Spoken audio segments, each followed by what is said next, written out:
Hello viewers, welcome back to my channel. This is John from Cloud Tech Insight. In today's session, we will be talking about mother of all catalogs. And I'll also be talking about some of the AWS reInvent announcements, which is relevant to this topic. Let's kickstart. So let's start with the definition of what a catalog is, what a data catalog is. So data catalog is a simple server that holds all the metadata about a table or a storage in any location. It means it can have the information about the fields, it can have the information about the description of fields, it can have the information about where the data is stored. And in some cases, especially in the open table formats, it also handles some of the data operations. Now the question is, how is it stored? The metadata is stored either in a database format or it can be a simple files on an S3 location. So the biggest question is, if it's in a database and a file, can you have consecutive updates or concurrent updates to the metadata?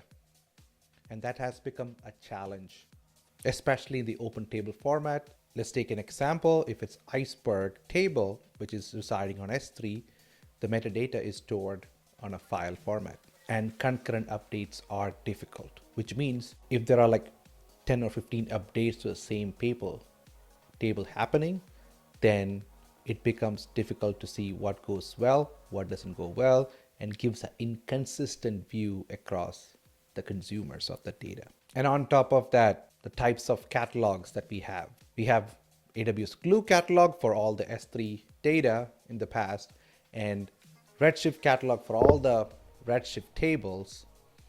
Snowflake data has its own Horizon and Polaris catalog. Databricks have its own Unity catalog. So many catalogs to choose from, not one catalog that can unify everything. And this has become a challenge. Another challenge customers face is the catalogs are based on a client and a server. Like we discussed, the catalog is a server, and the clients, it can be Iceberg, it can be a Hive, or it can be Spark. If they have to update the catalog, they have to build their own operation. So it's most client operation oriented. So one framework can build client operations in Java, and the other framework builds in Python, some builds in C++. So there is a varying programming language used to build those client operations. Now all these client operations should connect to the main catalog and publish their metadata. And this is becoming more cumbersome for the catalog to maintain all these languages. But now things are changing with the advent of the Iceberg catalog, which is Iceberg REST catalog. More and more databases are trying to become compatible with Iceberg REST catalog, which is an open source project. So what does that mean? When you say a database is compatible with Iceberg catalog, it means that interoperable, which means if a Glue catalog is compatible with Iceberg REST catalog and a Snowflake catalog is also compatible with Iceberg REST catalog, that means you can combine an S3 table with a table in Snowflake, which means it's interoperable now. You can join these two tables, run your analytics, which was not possible before. And on top of that, from the client operations to the server, it shifts from the client operation to the server side based on APIs, which means the client just have to send HTTP requests to hit the server, and the server has APIs that can update the metadata, which becomes a more standardized approach.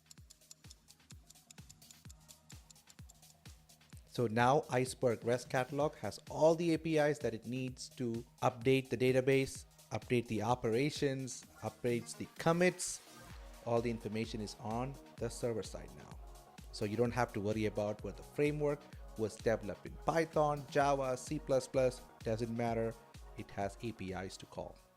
And it became much more efficient when it comes to concurrent updates. Before that, it has to update the same file on an Iceberg table in an S3 location. Now, you can use the APIs to efficiently update these files. Improved performance on the data operations, which is very critical for low latency requirements. Now let's take a step back and analyze the AWS reInvent 2024 announcements, especially focusing on Sagemaker Lakehouse. So what is Sagemaker Lakehouse? I want to say the way they designed Sagemaker Lakehouse is to be a catalog for Sagemaker Unified Studio. Just like Glue catalog, for Glue, now you have Sagemaker Lakehouse catalog for Sagemaker Unified Studio. So what is Sagemaker Lakehouse made of? The Sagemaker Lakehouse catalog is simply an inheritance of the Glue catalog, Redshift catalog with Iceberg REST catalog compatibility. What does that mean? Which means traditionally Glue catalog was not able to inherit the Redshift catalog or Snowflake catalog or Databricks catalog. Now it can start inheriting the metadata or pull the metadata for any databases that are compatible with Iceberg REST catalog. And that's becoming a trend. The databases started being compatible with Iceberg REST catalog, thereby making it more interoperable, high performant, and more standardized APIs.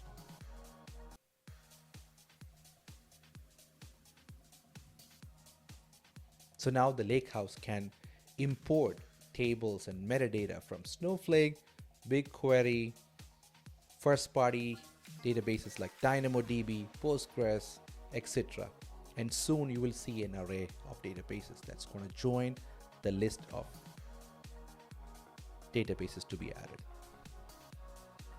And this also means that Sagemaker Lakehouse can be mother of all data catalogs, which means when you design a data lake on AWS ecosystem, you can bring in all these sources into one catalog and have all the metadata stored and ready to be explored via interfaces like Sagemaker Unified Studio.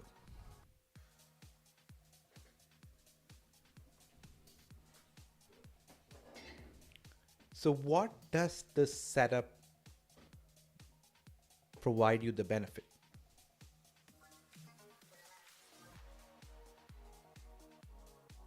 This provides a one unified view of all data and tables existing in your ecosystem. Let it be AWS, let it be non-AWS, all the information will be under one catalog, and the business users who log into Unified Studio will be able to access all the information in Sagemaker Lakehouse catalog, which means they can run queries on Redshift and Snowflake at a time using Athena. They can run queries against DynamoDB and S3 table in this interface, which means you don't need to move data. Now you can just query the data from wherever it is. And that's the advantage of Sagemaker Lakehouse architecture. On top of that, within AWS ecosystem, it combines Redshift and Iceberg seamlessly, and one catalog for both Redshift and Glue S3 table. That even unifies within the AWS ecosystem plus non-AWS databases. You can potentially build a unified catalog across all data sources you have, which means no more silos.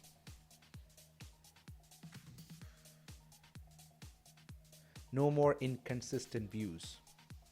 No more performance issues. And that's what it brings. And again, this is just one aspect of Sagemaker Lakehouse, and there are many other aspects which I will discuss in the next few videos.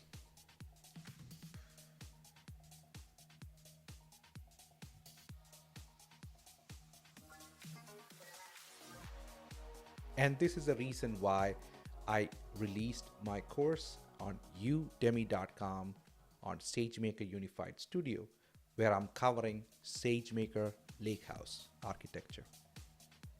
And this is another reason why I'm talking about Iceberg REST Catalog in this session. So I will add more information about Iceberg REST Catalog and its compatibility, interoperability, and performance on my Udemy course so that you can learn and understand what's the importance and what is the strategic shift happening.